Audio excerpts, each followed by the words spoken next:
पिछले कुछ दिनों से देश में एक नया मुद्दा खड़ा हो गया है, इंडिया वर्सेस भारत। 5 सितंबर की बात है। टाइम्स नाउ ने रिपोर्ट किया कि मोदी सरकार लाइकली एक रेजोल्यूशन लाने वाली है पार्लियामेंट में देश का नाम बदलने के लिए। इंडिया से बदलकर भारत नाम रख दिया जाएगा। ये खबर फैलते ही सोशल मीडिया पर कुछ लोगों ने साइड लेना चालू कर दी। इंडिया बेहतर है, नहीं भारत बेहतर है। कुछ गोदी मीडिया एंकरों ने इस पर पोल्स चलाए। बताइए अपने देश का नाम क्या होना चाहिए। मतलब आजादी के 70 साल बाद इस पर पोल्स चलाया जा रहा है कि देश का नाम क्या होना चाहिए। कुछ पॉलिटिशियन तो इस हद तक पहुंच गए कि उन्होंने कहना शुरू कर दिया कि इंडिया शब्द ही एक गाली है जिसे अंग्रेजों ने दिया है। ये कहना था बीजेपी पॉलिटिशियन हरनाथ सिंह यादव का। ये सब कंट्रोवर्सी के बीच यूनियन मिनिस्टर अनुराग ठाकरे कहते हैं कि ये सब अफवाहें हैं, इंडिया नाम हटाया नहीं जाएगा। तो सवाल ये उठता है कि मुद्दा फिर शुरू क्यों हुआ, क्या असली वजह है इस कंट्रोवर्सी के पीछे,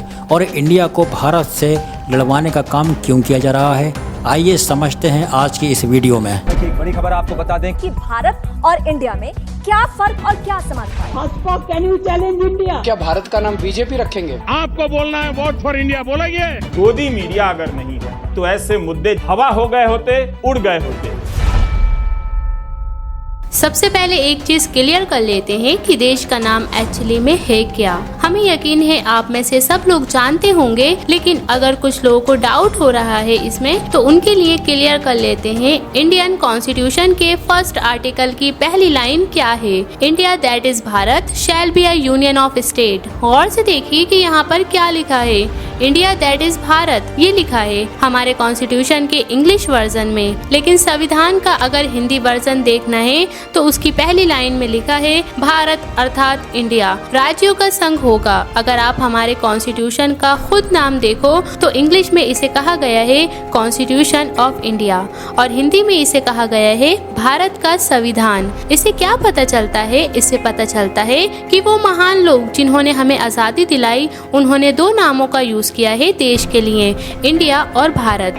भारत शब्द का यूज किया गया जब भी हिंदी देवनागरी स्क्रिप्ट में लिखा गया, और इंडिया शब्द का यूज किया गया जब भी इंग्लिश में लिखा गया, और ये मेंशन सिर्फ 1-2 बार नहीं किया गया बल्कि बहुत बार किया गया है। कॉन्स्टिट्यूशन का article 52 president of India, article 63 vice president of India, article 124 supreme court of India, chief justice of India. अगर हम Ctrl+F करके सर्च करेंगे कॉन्स्टिट्यूशन की हैंडबुक में तो आपको इंडिया या इंडियन शब्द का मेंशन 900 बार से ज्यादा मिलेगा। इसके अलावा देश के बुनियादी इंस्टीट्यूशंस और ऑर्गेनाइजेशन ने इस नाम का इस्तेमाल किया है। Election commission of India, Indian penal code, Indian army, Indian navy, Indian air force, Indian railways, reserve bank of India, Indian administrative service, Indian institute of technology, Coal India limited, steel authority of India limited. In fact जिस ISRO ने हमें चांद तक पहुंचाया उसका full form भी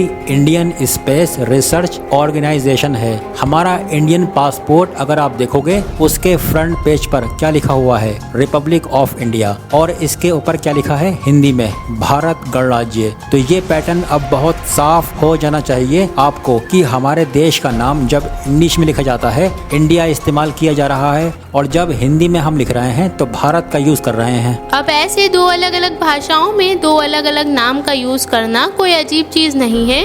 कई देशों में ये किया जाता है। चाइना देश को बाकी दुनिया चाइना करके पुकारती है क्योंकि चाइना शब्द इंग्लिश में यूज किया जाता है, लेकिन चाइनीज में देश का नाम है जोंगहुओ। तो सब चाइनीज लोग चाइनीज में बात करते हैं तो वो इस शब्द का यूज करते हैं इंग्लिश में। हम जापान शब्द का यूज करते हैं, लेकिन जापानीज में जापान का नाम है निपॉन। अब लिखने के लिए निपॉन को हम इस तरीके से इंग्लिश के लेटर में भी लिख सकते हैं, लेकिन इस शब्द की असली प्रोनाउंसिएशन इंग्लिश लेटर्स में बाहर नहीं आ सकती। अगर आप इसे इंग्लिश में लिखा हुआ देखोगे तो आप इसे निपॉन करके प्रोनाउंसिएशन करोगे, लेकिन असली प्रोनाउंसिएशन इसकी नीपो होगी। ऐसे ही चाइना के लिए जो जोंगहुओ शब्द है उसे लिखने का बेस्ट तरीका चाइनीज भाषा में ही है। यही दिक्कत भारत को इंग्लिश लेटर में लिखने में भी आती है। भारत को BHARAT करके लिख लोगे, लेकिन जो लोग इसकी प्रोनाउंसिएशन नहीं जानते वो इसे भरत करके भी पुकार सकते हैं। या अगर कोई अमेरिकन या ब्रिटिश आदमी हुआ तो वो किस तरीके से इसे प्रोनाउंस करेगा, सोचने वाली बात है। यही वजह है कि संविधान लिखने वाले महान लोगों ने भारत शब्द सिर्फ हिंदी भाषा में ही इस्तेमाल किया, और ये देशों के दो नाम पर वापस आए तो इसके ढेरों एग्जाम्पल मौजूद हैं दुनिया में। जर्मनी को हम जर्मनी कहते हैं इंग्लिश में, लेकिन जर्मन में इसे ड्यूचलैंड कहा जाता है। इंग्लिश में लिखते समय फेडरल रिपब्लिक ऑफ जर्मनी लिखा जाता है, लेकिन जर्मन में लिखते समय बुंदेस रिपब्लिक ड्यूचलैंड लिखा जाता है। ठीक वैसे ही जैसे हमारे पासपोर्ट के फ्रंट पेज पे रिपब्लिक ऑफ इंडिया लिखा गया है और भारत गणराज्य लिखा गया है।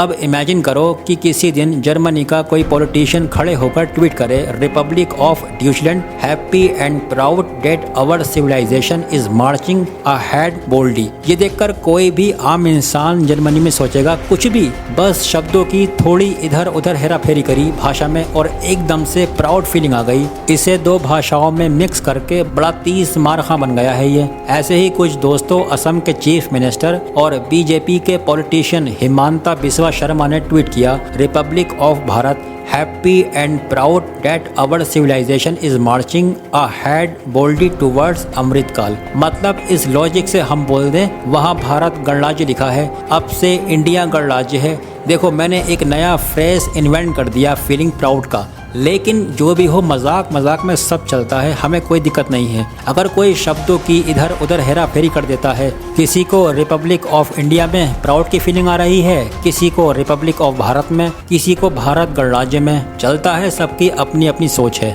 लेकिन प्रॉब्लम्स तब शुरू होती है जब एक शब्द के खिलाफ नफरत फैलाना शुरू कर दो, अपने ही देश के नाम को बदनाम करने के लिए फर्जी खबरें फैलाना शुरू कर दो। बीजेपी पॉलिटिशियन हरनाथ सिंह यादव का कहना था कि इंडिया शब्द एक गाली है जो अंग्रेजों ने हमें दी है।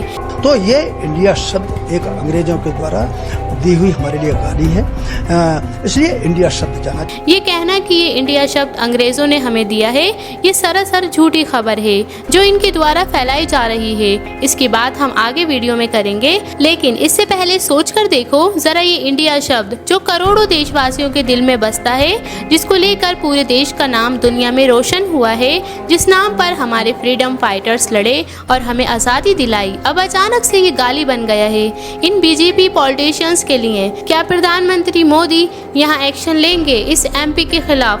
बिल्कुल नहीं लेंगे, क्योंकि कुछ हफ्तों से उन्हें खुद इंडिया शब्द से इतनी चिढ़ होने लगी है जब से ऑपोजिशन अलायंस मतलब गठबंधन ने अपना एकोनेम इंडिया चूज किया अपनी अलायंस के लिए। तब से प्रधानमंत्री मोदी खुद इस शब्द को बदनाम करने में लगे हैं। कुछ टाइम पहले इनके द्वारा स्टेटमेंट आई थी कि east India company, Indian Mujahideen, PFI, ये सब भी इंडिया शब्द का यूज करते हैं अपने नामों में। एक और सीनियर पॉलिटिशियन राजनाथ सिंह का कहना था कि ये इंडिया नाम बहुत खतरनाक है। ये कहते हैं क्योंकि जब former prime minister Vajpayee ji थे उन्होंने स्लोगन दिया था शाइनिंग इंडिया का और वो हार गए, और अब ऑपोजिशन अलायंस ने अपना एक्रोनेम इंडिया चूज किया है तो उनकी हार तो निश्चित है। अब तक आप समझ गए होंगे दोस्तों कि पूरा का पूरा तमाशा इंडिया और भारत के नामों को लेकर सिर्फ और सिर्फ इसलिए शुरू हुआ क्योंकि ऑपोजिशन अलायंस ने अपना नाम इंडिया रख लिया। इससे पहले किसी भी बीजेपी पॉलिटिशियन को या प्रधानमंत्री मोदी को इंडिया नाम से कोई प्रॉब्लम नहीं थी। अगर इन्हें पहले प्रॉब्लम हुई होती तो ये अपनी सरकारी स्कीमों का नाम इंडिया पर नहीं रखते। Digital India, make in India, skill India, Khelo India, ये सारे नाम रखते वक्त किसी भी बीजेपी मेंबर को लगा